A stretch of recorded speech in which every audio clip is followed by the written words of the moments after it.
Let's dive into the incredible true story of a man from 18th century India. He was a high-ranking official who had it all, power, privilege, you name it, and he gave it all up, including his life, for a belief he simply would not surrender. His name was Devasahayam Pillai, and his journey, well, it would eventually make him a saint. So this is really the big question, isn't it? How does a man at the very heart of a powerful Hindu kingdom make a choice so radical, so completely out there that it was seen as treason? We're going to unpack what his story tells us about the sheer power of conviction. You see, to really understand the sacrifice, you first have to understand the life he was living. Because before he was Devasahayam, he was Nilakanthan Pillai, a man with enormous status and a very bright future. Okay, let's set the scene. We're in the kingdom of Travancore, down in southern India. This is a time of major change. A really powerful king, Marthandavarma, is consolidating his rule, and at the same time, he's clashing with European powers like the Dutch. This is the world that Nilakanthan was born into. I mean, look at this. This really paints a picture of a man at the absolute peak of his society. Nilakanthan wasn't just some guy. He was from the elite Nair caste. He was well-educated, a skilled warrior, and a trusted official right there in the palace. He was even a favorite of the king. He had wealth, he had power, he had the highest social standing. He had literally everything to lose. And then, everything started to change. A string of personal tragedies led to a profound spiritual crisis and an unexpected friendship that would alter the course of his life forever. And you can see his inner turmoil right here. He's hit with these devastating losses, both financially and in his family, and he's just lost. But then, an unlikely friend, a captured Dutch captain named Delanoy, who is now serving the king, he offers him something new.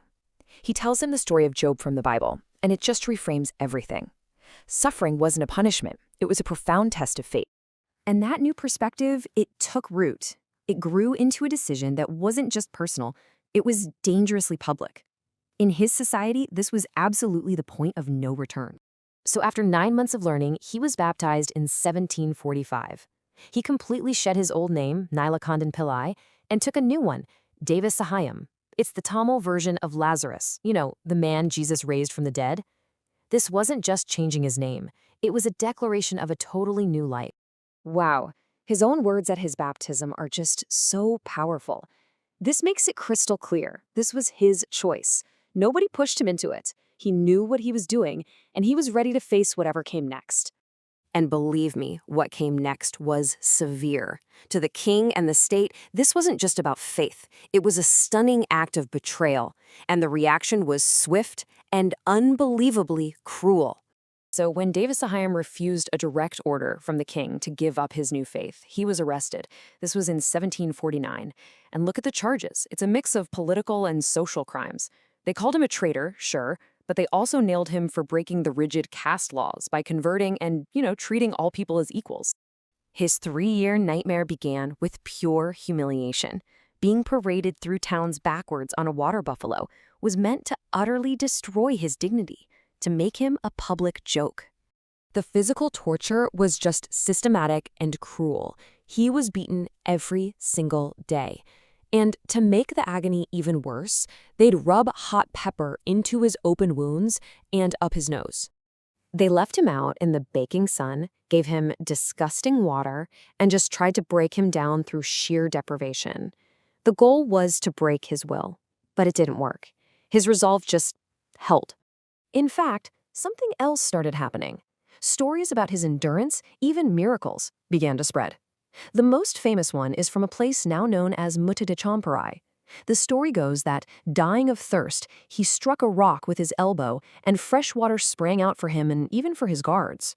After 3 long years, it became obvious that torture wasn't going to break this man. His journey as a prisoner was ending, but his journey as a symbol was really just getting started. Okay, let's just pause on this number for a second. 7. He lived as a Christian for only 7 years before he was killed. And for 3 of those years, that's almost half of his new life, he was in prison being systematically tortured. That is a staggering thought. It just shows you the depth of his belief in such a short time. Finally, on January 14th, 1752, they took him deep into the forest and shot him. They left his body to be eaten by wild animals, trying to erase any trace that he ever existed.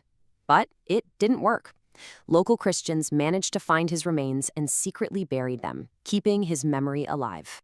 So what's his legacy? Why is this 18th century story so important, especially today?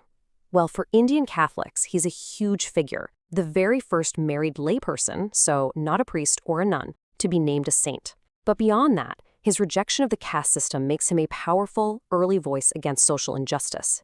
He's become a global icon for persecuted Christians, and just the ultimate witness to a faith that could endure the absolute unimaginable. And so we end with this. Devasahayam's life forces us to look at our own. It's the story of a man who chose his truth over his own life. And it really makes you wonder, what convictions, what ideals do we hold so deeply that they are for us completely non-negotiable?